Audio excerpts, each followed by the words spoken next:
Shabiki kindakindaki wa Simba Sports Club. Karibu. Asante kwa majina, naitwa Paul Hassan Gido. Ni mshabiki kindakindaki, mshabiki lialia wa Simba Sports Club. Simba Sponga, Simba ambayo wananchi na Watanzania wote na Afrika Mashariki na Kati tunategemea faraja na ushindi wao, kwa kuwa wao pekee ndio timu katika timu 4 zilizoenda kimataifa kuwakilisha, ambazo ndo 2 shirikisho 2 klabu bingwa.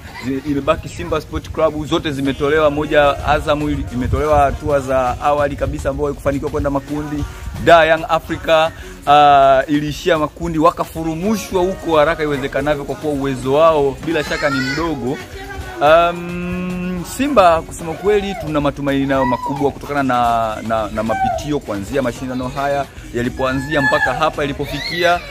Kama ilivyokuwa mashabiki na wapenzi wengi wa soka waliamini kwamba Simba Sports Club inajenga timu kwa kuwa kutokana na the way ilivyoweza kusajili wachezaji wake wengi na wadogo wasiokuwa na experience katika mashindano haya, hivyo walitegemea kwamba Simba haitofika popote, lakini imekuwa tofauti na matarajio na mategemeo ya wanasoka wengi.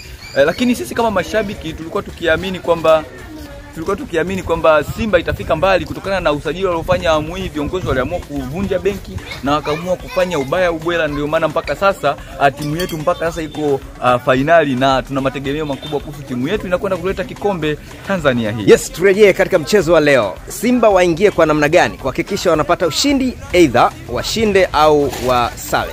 Kusema kweli, tukiweka ushabiki pembeni, tukija na jicho la kimichezo, mechi hii itakuwa ni ngumu sana, kwa sababu kama tunavyojua Waarabu wale wa Morocco ni watu ambao kwanza wanajua kucheza na nje ya uwanja.